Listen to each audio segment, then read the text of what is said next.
When you pop down to the supermarket to buy some Brazilian coffee or some American chips or even some, smelly French cheese, then you've enjoyed the benefits of something called international trade. And while you and I buy these products with these plasticky sheets of Aussie money, around the world most products are bought and sold between different countries using Benjamins. That's US dollars. Yep, the US dollar is the Mr. Worldwide of cash. Its value is used to compare the value of, well, pretty much everything else. That's why you'll hear finance buffs comparing our Aussie cash to the value of the US dollar. The Aussie dollar was also flat, just above 67 US cents. The US dollar has been on a tear, rising, sending rival currencies tumbling against it. Trading in our dollar put it below 67 US cents. But why is the US dollar the king of cash? Well, once upon a time, it wasn't like that. See, in the land before dollar, the UK's pound sterling was the global standard. In the 19th century, the UK was responsible for more than 60% of international trade, which was paid mostly in pounds, spreading the currency across the globe. At the same time, the UK was on something called the gold standard, which basically linked the pound directly to the value of gold. Gold has been one of the most valuable assets recognised all over the world since the dawn of civilization, and the gold standard gave the pound a physical value. So every pound equated to 7.3 grams of gold. And by keeping an equal ratio of paper cash and gold, the value of the pound stayed stable, making it even more powerful in the world economy, leading to other countries stockpiling it as a safe backup for their own currencies. Under the gold standard, paper money could be converted directly into gold, allowing countries to make international payments using gold instead of cash. Soon, pretty much every other major economy joined the gold standard too. And the newfound economic stability caused international trade to skyrocket, mostly invoiced in British pounds. The system worked well for a while, but when World War I broke out in 1914, everything started to crumble. Many countries ditched the gold standard because they needed to print more money to pay their armies and to purchase war equipment. And the UK's once strong economy was hit hard by the destruction of the war. Other issues like the Great Depression and the Second World War eventually saw the pound lose its global influence and the gold standard die out. Except in the US. Sort of. See, by 1931, the US dollar had become the leading global currency, mostly because they were a major supplier of weapons and other goods during World War I. Many countries paid the US with gold, and by the end of it all, they held around 3/4 of the world's gold supply, plenty to back their dollars.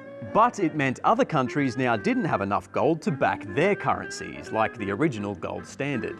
So in 1944, officials from 44 countries came together to create the Bretton Woods Agreement, which pegged the world's currencies to the US dollar, and the US dollar to the value of gold, which was $35 an ounce. This new agreement made the US dollar a safe and stable asset by essentially swapping gold in the original gold standard system for US dollars. So countries stocked up on reserves of American bucks, which were used for trade and could be sold back to the US in exchange for gold. Sounds great.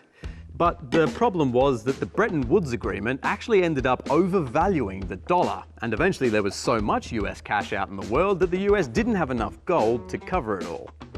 By the late 1960s, several countries were preferring to hold gold rather than the US dollar, fearful that the dollar would start losing its value. So in 1971, the link to gold was cut.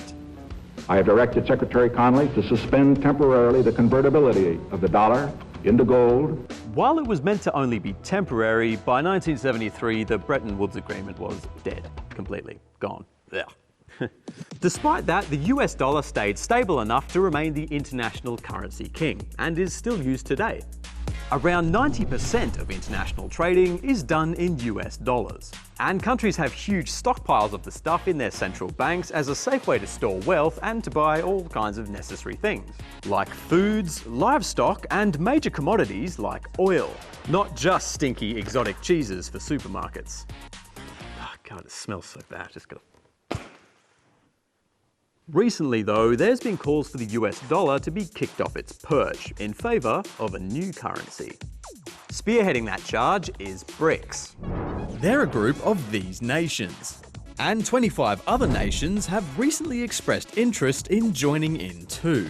Some people reckon they want to de-dollarize as a way to strengthen their own local currencies and become more independent, but also to sidestep sanctions imposed by the US.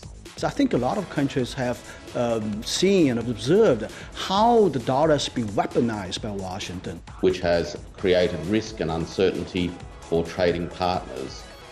This idea isn't anything new. In fact, BRICS nations have been behind it since the global financial crisis in 2008. But now, de-dollarisation is gaining more momentum, with some BRICS nations like China and Russia already doing trade in Chinese yuan or Russian rubles, and Brazil and China recently agreeing to do trade in their own currencies. BRICS nations are even reportedly working on a whole new currency backed by gold to use in the future. So what happens if the US dollar's reign comes crashing down? Well, some experts reckon it could cause global economic instability since there wouldn't be a universally recognised currency, while others reckon it wouldn't actually be so bad and a bit more diversity in global currencies could help with economic stability, instead of the world putting all its economic eggs in one US basket and hoping it doesn't drop. Whatever ends up happening, it won't be sudden, and at the moment there's nothing strong enough to overtake the US dollar. So for the time being, it'll remain the cash king.